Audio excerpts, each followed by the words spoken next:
you a fan of this podcast? Do you wish there was even more juicy content for you to sink your ears into? Well, there is. You can become a premium member of this podcast for $5.99 a month and get full access to an archive of over 50 bonus episodes. Additionally, we release a bonus episode every single month. That's a ton of extra content, including my personal interior design diaries, extra tips, my talking about trends, and so much more. Additionally, you'll be keeping us on the airwaves each and every week because your premium membership money goes directly back to making this podcast amazing. Check us out at affordableinteriordesign.com. Click on podcast to learn more and to become a premium member today.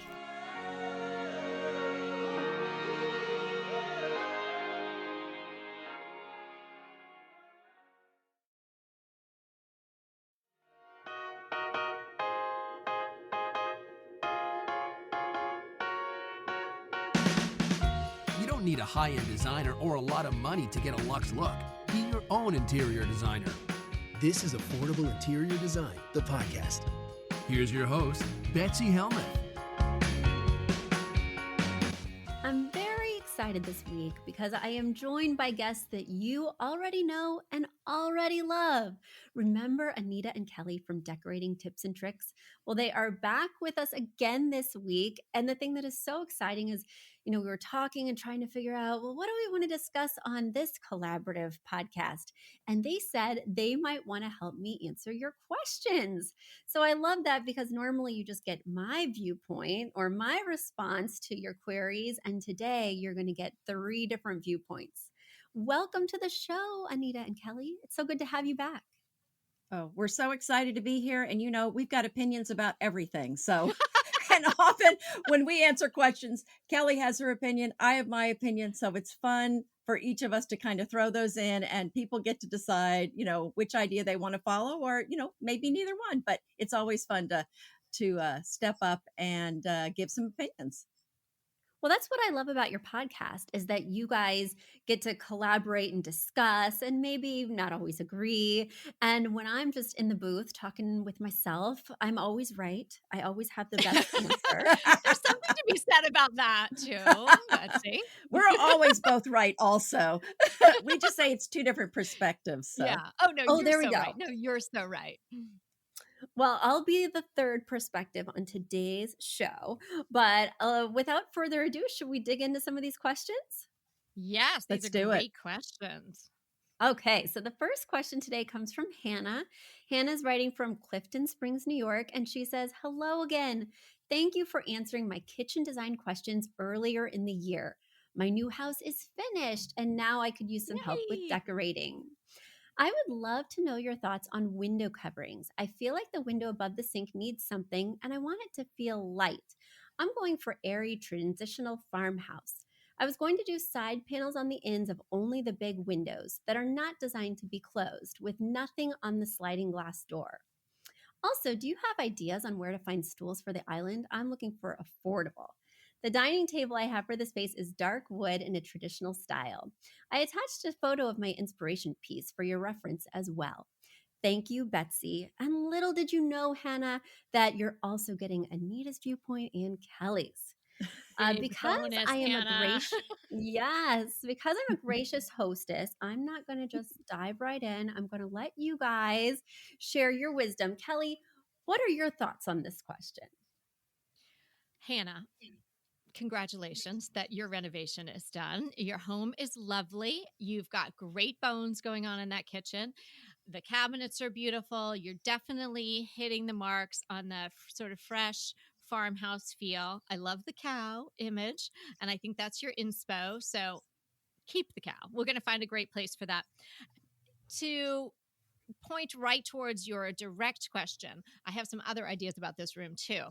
But for your exact question regarding the window treatments, I like the idea of having something on the bigger windows that don't close. It's going to give some softness to the room. You're going to add some texture, a lot of hard surfaces in a kitchen.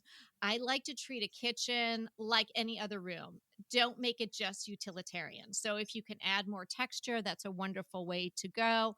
And you can definitely get that feel and add maybe some color or at least some texture with the drapes. I'm not sure if I would add anything over your kitchen sink of where that other window is. It might be a little complicated, and you don't really seem to need privacy there. And I don't like the little bloop of a valance. That's kind of an older look. So I might just go with the clean lines there and do what you suggested about having the drapery panels flank the windows, but not actually be enough fabric to close or not be something that you would close. I do have some other thoughts about what else you can add to that room. If we circle back, I could add that now, but maybe Anita wants to ring in about the very specific question about the window treatments.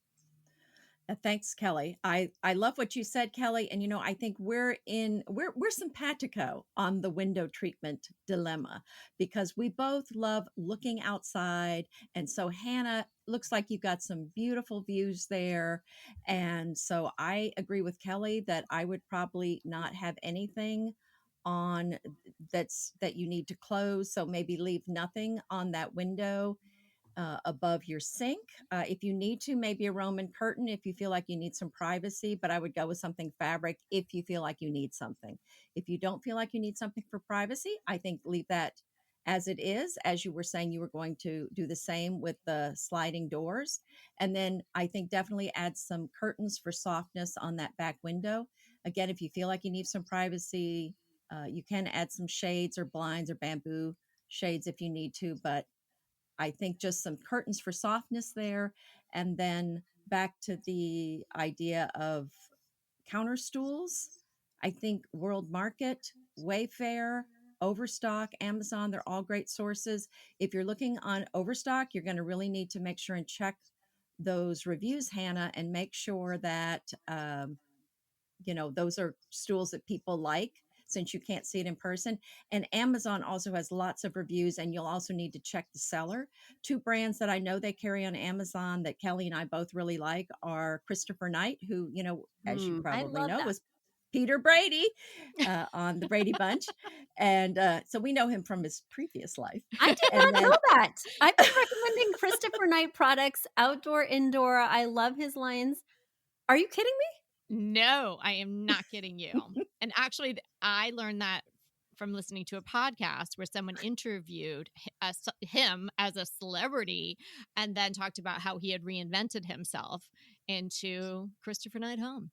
But his name is, I guess, he's Christopher Knight. We just know him as Peter Brady. Right. And then one other brand that is sold a lot on Amazon and on Overstock that's just a really very good brand is Safavia.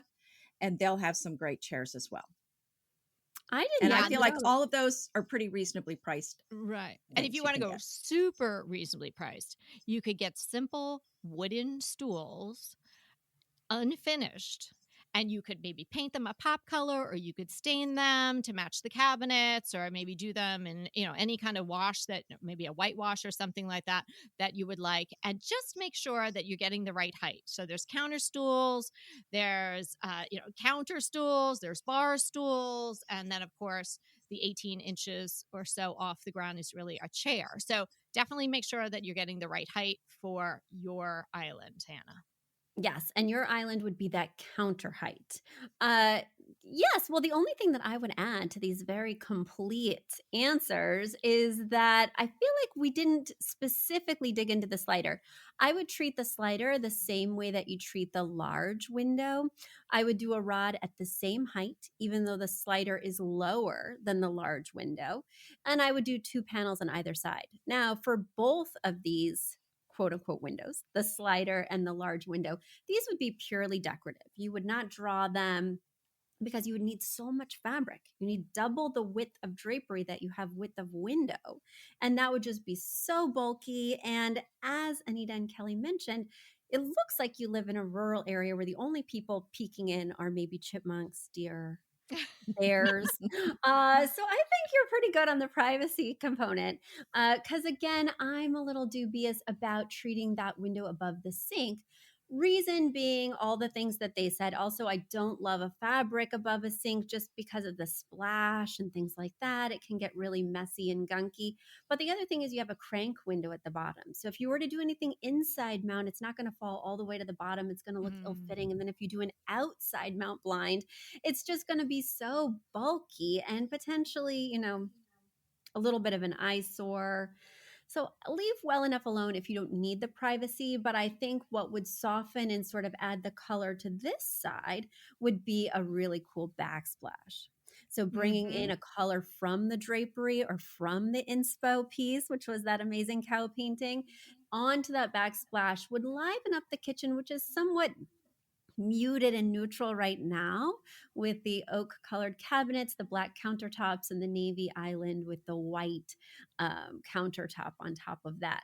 So I think we do need a little bit more of a punch, pizzazz, especially if we're doing fun drapes on the other side. We'll see 3 perspectives and we've solved all your problems, Hannah. Done. Done and done. And even though we all agreed, it was just less heavy lifting on me. I only had to just agree. We're here to help, Betsy. Oh, Here to help. Can I add one quick thing to Hannah? As if she's using that area by the large window, maybe for a table, I think Anita would agree. Maybe a table and then a rug under it. Again, another opportunity to bring some softness into the room. And maybe if you have children, maybe you're hesitant to do a rug, but keep it in mind for down the line, or maybe one of those ruggables or something that's a polypropylene that you can actually just drag outside and hose off if you ever needed to. But I think that would add another layer, as Betsy mentioned about the backsplash, another way to add some color and some interest to the space and warm it up a little bit. And then hang up that cow. Yeah, because the flooring is consistent throughout the space, being a wood throughout, both extending into that dining area as well as into the kitchen. So it's just a lot of the same tone, especially with the wood cabinets. I do think a rug would really help to break it up, make it feel more interesting, and also define this space. Because right now it's just so large and open, and you could really make it feel more officially dining space, kitchen space with that area rug to define your area. There we go. That would not normally be something I would recommend. And because of a colorway, I wound up getting a wool rug under my kitchen dining table, and I love it. I mean, if I get to that stain right away, it really comes right up. And yes, I'm very surprised because normally I may not have gone polypropylene just because the outdoors with young children for sure. I even had a plastic mat down under the high chair. So let's just be clear. I get it. But I like a nylon or acrylic. Typically, that's what I would go for, but it really didn't match the pre-existing colors in my built-in banquette that already had custom upholstery, and I just wasn't going to reinvent the wheel. So I found this perfect wool rug, and I'm like, I'm taking a risk. It's nice and affordable. This isn't something I would normally do because it's that traditional pile height of like half an inch. And my kids have spilled. I have spilled. Today I spilled cranberry juice. They do often repel a lot of I know. stains. And believe me, my face was like that. Like, they're a lot more hot practical than pink people think. on a pale blue wool rug. It came up like that, like a dream. I didn't even use anything. I used a dry paper towel, then a damp paper towel. You can't even see it. So I'm surprised, and I can back up Anita's, I've had very good idea, experience with wool rugs. Well, let's move to our next question, shall we? I feel like we've milked this one for all it's worth. Get it? Was that a cow reference? Cow reference. Okay, very good. Exactly. Things get a little corny. Full especially when I'm by disclosure. myself, guys. There's nobody to laugh at. Yeah, all your jokes are good when you're by yourself, Betsy. I do laugh at my own joke. And now it's time for a quick commercial break. Do you love this podcast? Do you wish you could learn even more? Well, we have an online class bundle. Our online class bundle is comprised of 3 online classes: beautifying your home for less, styling your home, and the fundamentals of feng shui. Each one of those 3 classes is between 30 and 45 minutes long and chock filled with visuals and tips things that will help you to style your own space or help out with other spaces. Additionally, with the pack of 3 classes, you get an autographed copy of my book, Affordable Interior Design. You get all of that for only $99. Once again, that's the 3 online classes as well as the book for only $99.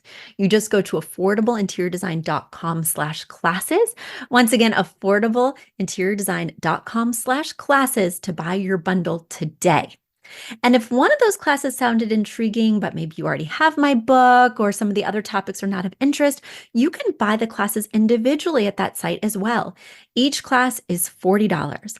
So head over to affordableinteriordesign.com/classes to get your bundle or your online class today. Our next question comes from Allison, writing from Richmond, Virginia. She says, "Hi, Betsy and Anita and Kelly. My team at work wants to give our office a more homey look, and we have one big obstacle: lockers. The whole back wall of our office is school lockers. We do store things in them and would need to access things in there, but we were thinking we could paint them or contact paper them or cover them in some way. What do you think?" So, Anita, do you want to kick us off here? Oh, I think we've lost Anita for a minute here, even though I completely agree. While we wait to get her back, let me describe the room so you can hear the color she's referencing. It was like a mustard type yellow or maybe a muted yellow ochre. It's not the cool mid-century modern yellow ochre. It's like a legit mid-century modern in a schoolhouse that's faded over time. You're Oh, back. hi, Anita. Welcome back.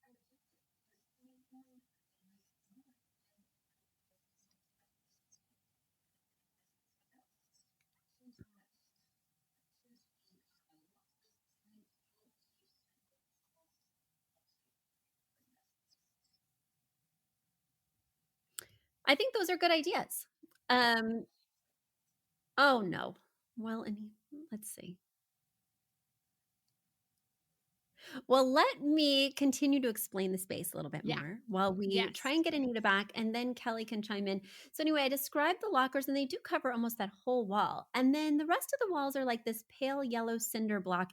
I'm wondering, I would be really intrigued to know what type of office this is, because it does look like a school, a converted school, a something or other. It's got to And be then a there are school, don't you think? There's no cinder block, that floor, the lockers.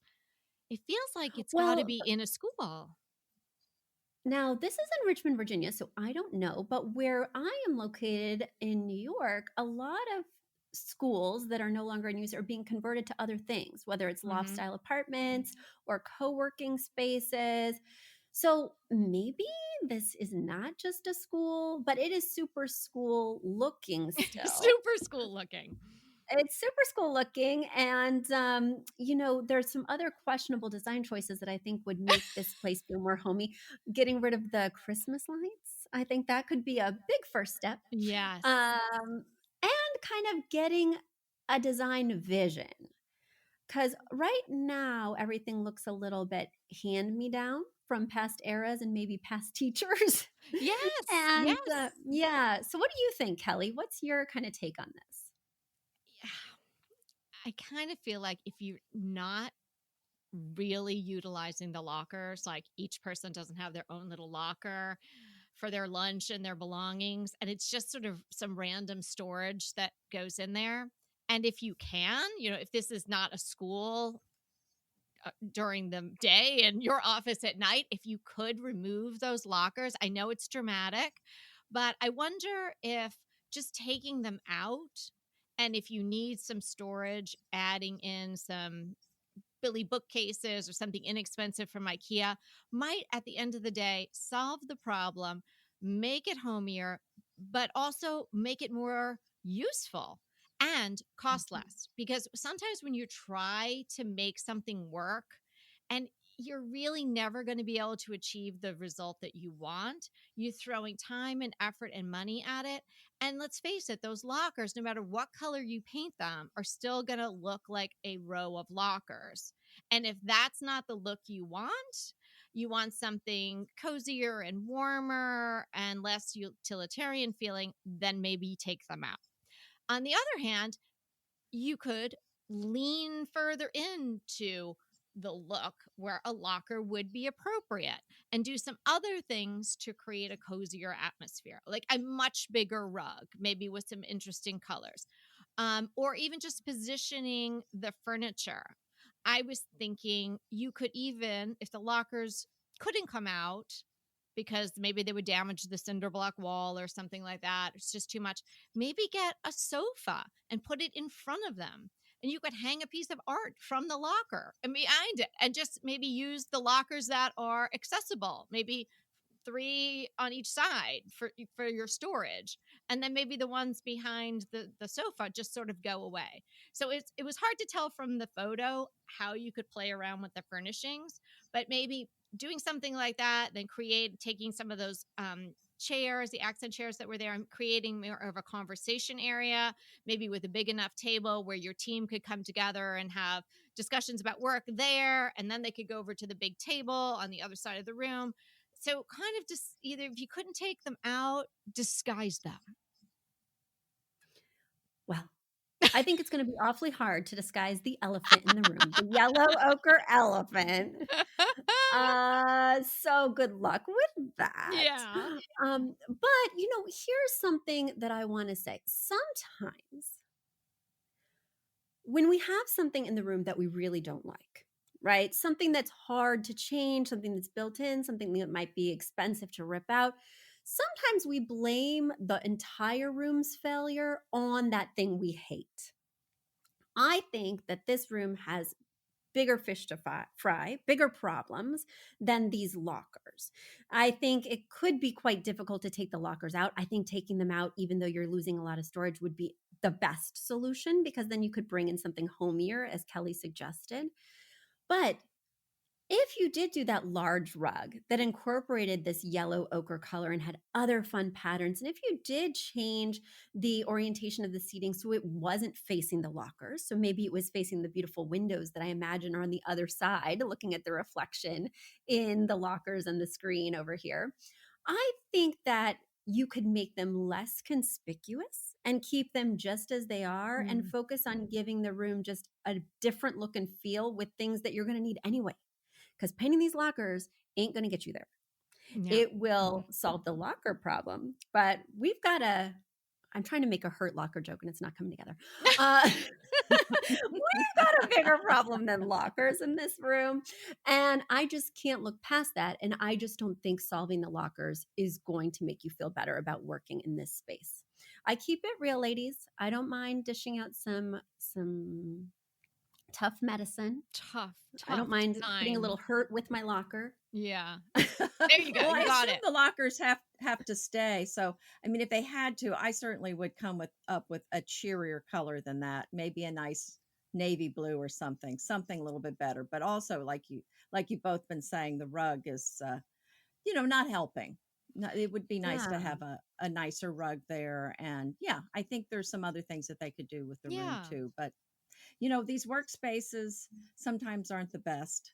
A plant, a big plant, not a little dinky plant, one very large plant, tall, maybe. Because you do get such beautiful light in here. Light, This room, maybe some floor lamps or side tables with table lamps. So think about the things, Allison, that you would want in a room to make it cozy, and bring them into this space. And probably if everyone in your office brought 1 or 2 things from their storage or their basement or a lamp they had in the garage, and you kind of played around with it one day, you might come up with something that really suits everyone. And then everyone would have something from their own home there, which might add, in a more visceral way, the cozy feel. And then you get that homey feel because they came from homes. Right. And also, oftentimes when we're in an office space, we don't control the budget, right? How much we're able to spend on these changes or repairs. So I love that that's kind of a new way to think about bringing pieces in that you can pitch to your boss and say, this is very low cost. Yeah, right. Free to you, and will help us to feel better in our workspace. Because what's so sad to me? It's so sad to me that people spend 40 hours a week in an environment that doesn't inspire them or uplift them, or that feels problematic visually. I mean, I spend all day in my office looking around, and I intentionally put things in eyesight that inspire me, that make me feel good. Mhm. I even moved my desk the other day because I was like, I want to look out that window. Right. I want to have, so I just think that if you can change your work environment, even in these small ways, it could really have a huge impact on your life. Yeah, I taught Sunday school one time with sixth graders, and I felt like the room was joyless. There were no windows. And so I brought a really pretty, perky rug in, a needlepoint rug that I thought was very cheery for the girls. And I thought it was great in the room. And one day I showed up, and guess what? It was gone. So stolen from the church. So I don't know who stole it, but it was Someone missing. else thought it was very cheery too. That's right. Somebody Wow. else found it just perfect for their home. Or maybe the church didn't want cheery. Maybe it was bringing the wrong box. Maybe they were And trying to that's get rid of another me. thing. Yeah. Sometimes you do have to get, what was that? So maybe they were trying to get rid of me. Oh no, that wouldn't be. Oh no. But sometimes you have to get permission in these spaces too, so that could be another obstacle, Allison. You may need to Mhm. kind of ask your coworkers, you may need to run this by your boss, but I just think it would help improve morale overall and make you more productive. That's my 2 cents. Okay, here's a fun locker thing. Maybe you've experienced this, but in my high school, and then my girls' junior high and high school, on your birthday, your friends would decorate your locker. So if each person, although the team would be probably pretty large because there's a lot of lockers there, but if everybody has their own locker and the lockers have to stay, then just maybe have some fun with them, Allison. And on team, Bob's birthday, decorate Bob's locker. It really does a lot for a person when they're in junior high and high school, and it would probably Mhm. still do something for an adult. Well, Well, if you go on Pinterest, there's lots of ideas for decorating at the lockers. A lot of them are kind of cringy, but hey, you might get some usable idea there. Well, and I love the idea, kind of like my kids' school is having this 80s throwback night, where everybody dresses and listens to music or whatever. What if you just leaned in hard to these lockers and just Yeah. made it like a high school on steroids? Yeah. Just So you really mean like played it put all some up. Yeah. put some 4-letter words on there, some graffiti, Some phone numbers. obscene things. Yeah, I think that'd be great. Anita, this is taking a turn. We're going to move on to the next one. Maybe That's we went a to lot of different high ideas for schools. the lockers. That's a lot of We ideas. went to different high schools and different churches. Run with it. Yeah, apparently. All right, well, let's dig into the next question, which comes all the way from Massachusetts, Brookfield, Massachusetts. And Emily is writing us, and she says, I need to make a large living room feel more inviting and put together. I have this large living room with cathedral ceilings. The main seating area is focused on the fireplace with a large sectional in the middle of the room. Should I add another seating area to fill the space? Should I add drapes to soften and warm the space? We don't need the privacy, and I love natural light. So up till now, I have not added drapes. And on the paint color, I'm leaning towards a lighter white for the walls, but perhaps I should add a warm color to the walls. What do you think? We love this room, but it is a challenge to design. Well, let me explain it for everyone first. So, yes, it's a beautiful room, and I love the vaulted ceilings. You have this beautiful molding below the chair rail. You have a very prominent fireplace with brick and whitewood trim, and the walls seem to be kind of a warm beige right now. In some lights, it looks a little gray beige, and in other lights, it looks a little bit warmer and creamier. But yeah, this is a beautiful large room with some really interesting windows, and I'm excited to hear how Anita and Kelly would handle this space. No pressure, ladies. Well, it's a beautiful space, and those high ceilings are coveted, but they are hard to deal with because it's not a human scale. So I think we have to do some things in this room to make it more inviting. And maybe that's what Emily's feeling. It just feels like the furniture is too low, the ceiling's too high, the positioning of the pieces might not be right. So I have a few different ideas, and with any ideas that you could riff off it, or you could do something absolutely different, but just tossing these all out to you. Emily, first, I would think there's too many little things in the room, too many little plants, maybe too many frames. And that's an easy change. Just take those out and see what it feels like without them. And then if you want to put plants back in, which is a great idea, I would do something very large. Something that really struck me was that the sectional is facing the fireplace, but there seems to be a TV on the opposite side. So that is probably the first thing that you want to deal with. Now, I was just editing our episode, Anita, with the trends that were over. And it wasn't necessarily a trend, but remember when we were talking about the TV centric rooms? Yes. So, Emily, I think you have to decide what this room is going to focus on, because I don't know what people would be watching the TV on unless they're sitting on the couch and looking over it, right? Because there's the sectional and then a console table behind it. Maybe you have little kids and they're just pulling out pillows or something like that, but it feels confusing in the room. So I don't know if maybe you have another room that you could use as your TV room, and this is more of an adult space, an entertaining space, a zen space to look at the fire and read, something like that. So not having that information, you need to think about that. And then there's a few ways that you could deal with it. If it has to have the TV in that room, then you might want to just put it over the fireplace. People struggle with this. This is one of the questions Anita and I get all the time, but sometimes that's just the best way. I guess you could do something where you had back-to-back sofas, but that might feel like a hotel lobby rather than a person's home. So that's something to think about. And as I mentioned, some of the objects in the room are just too small. And then I would add into the room where you have that lovely arched window, maybe a pedestal table with a couple of chairs. I think that would be a lovely place just to sit with a coffee or doing a puzzle, or a kid's doing homework, or open up your laptop or something like that. And it gives another destination in the room, another reason to be in there. Because oftentimes, particularly if this is not your quote unquote TV room, these rooms don't get used as much as they could, because there's really not a reason to be in there unless it's Christmas or, you're having company or something like that. And one more thing before I let you go, I would change the fan to a very large chandelier. Definitely. That would be an top amazing tips statement for that room. And Anita, what do you think about drapes, no drapes? I would definitely do the drapes. I feel like the room needs some softness, but I would make them on the sides where you're not actually, like we said about the other room, where you wouldn't actually close them, but just to soften the windows.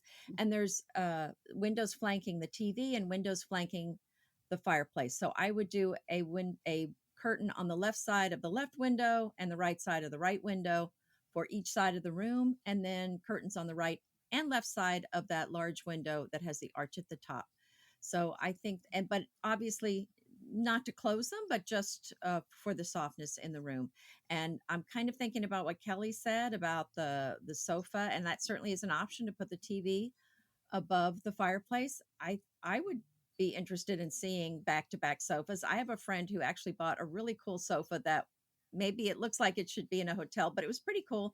You can sit, there's a front side and a back side. Really? So, I mean, you can sit on either side. Oh, yes. Well, she has a very interesting house. So, I mean, if you couldn't find something like that, I like the idea of the sofa facing the fireplace and one facing the TV. But the difficulty there is I feel like they need to either be the same sofa or very similar. Yeah. So you wouldn't want to put a traditional sofa behind a sectional. So you would need two sectionals the same. So you might need to start over on that. If you did that, but I feel like that would help round it out. Or you could do what you suggested, Kelly, and move it over.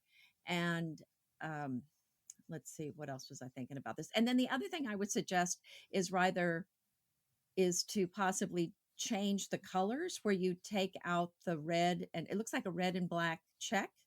And if you took that out, it seems like it would open up a lot of possibilities for a lot of color. And so I would, go to a local store, maybe buy some different pillows, maybe 2-3 different colors, different patterns, but find a bunch of pillows that go together and see if they don't work on that sofa and on the chair. And then, I mean, the great thing about that is the throws and the pillows, you can just take them back if they're not working. But I would like to see more color in that room. And I think that's a great way to do it. The reason I'm suggesting taking out the red and black check is because that doesn't go with a lot of things. So I would probably start over. Otherwise, it's pretty neutral in there. And so I think there's a lot of things you could do and really add some fun color to the room. Maybe a brown and blue or brown and pink, those colors, because it looks like the sofa is a brown, but it's hard to tell from here. Yeah, and I think those colors that are found in the rug that's currently there would just be beautiful on the sofa, kind of using the rug as your room's inspiration piece potentially. But I Great have idea, Betsy. another thought. Mhm. Oftentimes I see this with my clients who live in apartments in the city and then they move to larger homes in the suburbs. But whether it's in a bedroom or living room, they don't expand their furniture. They keep it all tight and together because that's how they're used to living in their Right. apartment. I'm used to having the armchair within 2 feet of my sofa. I'm used to having the dining table right next to my armchair, right? And so they kind of move that current way of being into this new, much larger space because this room is so large Yeah. that, yes, it could have two sectionals, Anita. I mean, this could do a lot of different things. And they have this huge parameter of wood flooring around this tiny island of a Yes. sectional and a rug floating in the middle of this space. You're Right. not using the edges of your room. And especially if you go with Kelly's tip of putting the TV above the fireplace, you're going to want to move this couch back to have that depth so it doesn't feel like you're in the front row of a movie theater.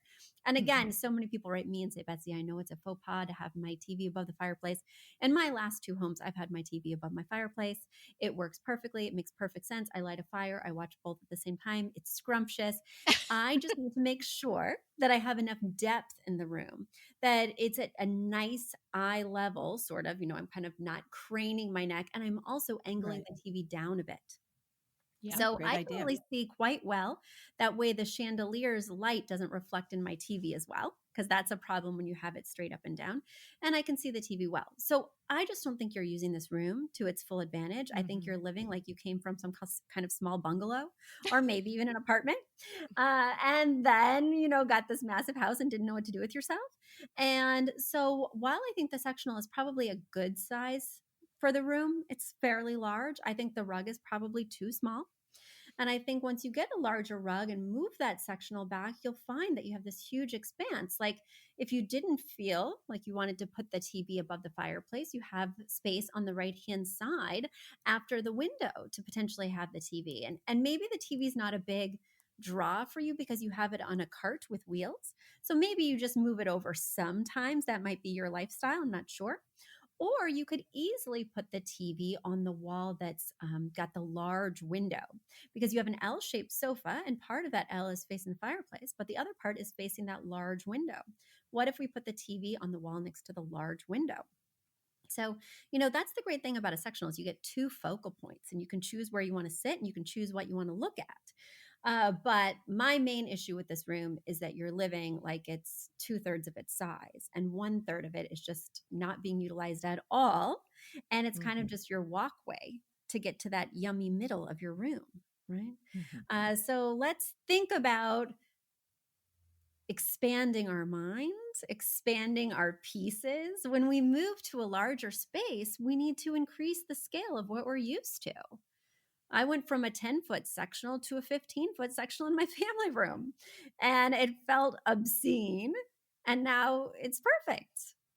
Sometimes we just can't fathom that jump, especially if we move with our pre existing pieces, right? We feel like we have to live this way because that's how we know these pieces. But maybe these pieces aren't right for your space. There we go. Yeah, that's a good thought, Betsy. Yeah.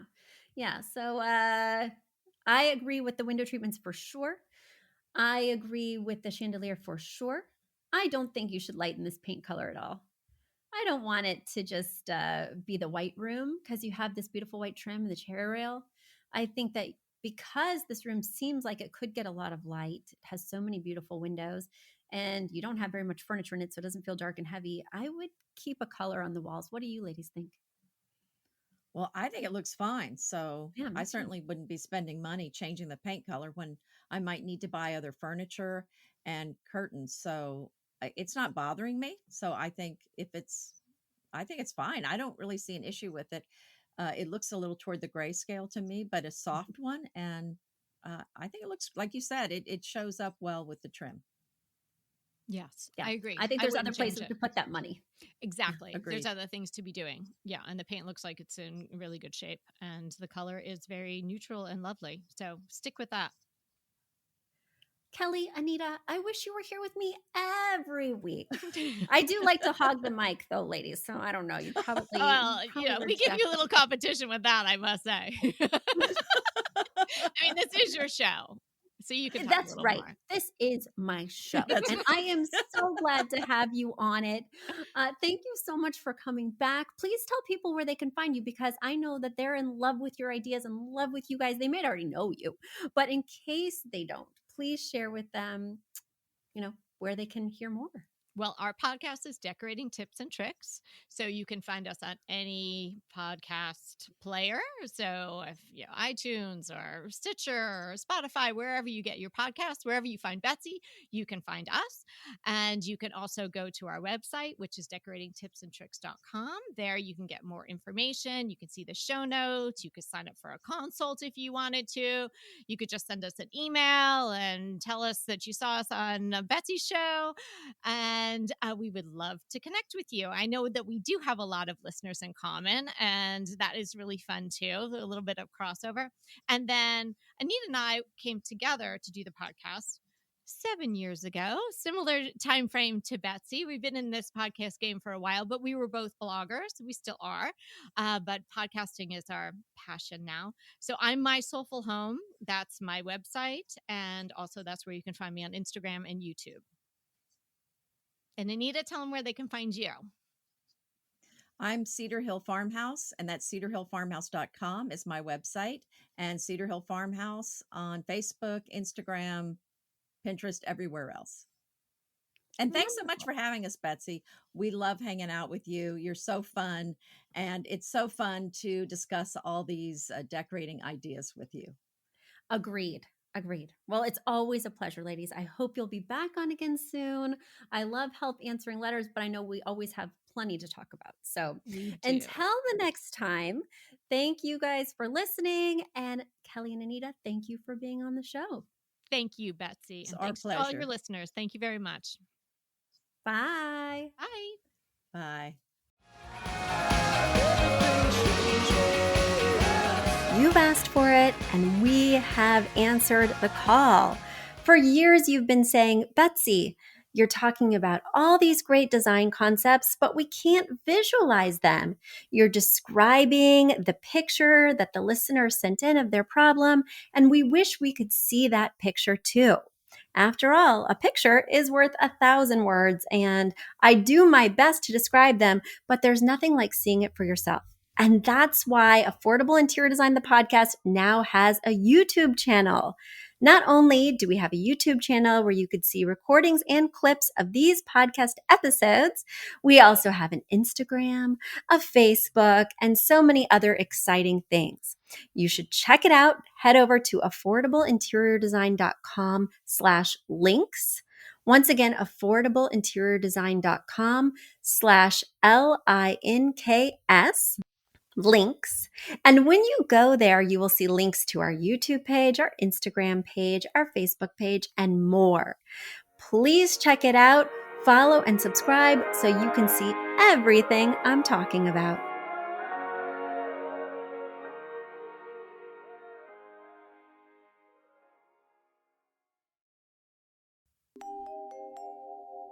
A big thank you to our amazing producer, Catherine Heller, to Aton and the MVCR House Band, and to Affordable Interior Design, the sponsor of this podcast and the premier place to get an amazing look on a budget. Check out affordableinteriordesign.com. If you guys love the show, the very best way to support us is by spreading the word. Tell your friends or write us an awesome review on iTunes. So until next week, guys, thanks so much for joining us, and I'll talk to you soon. Bye.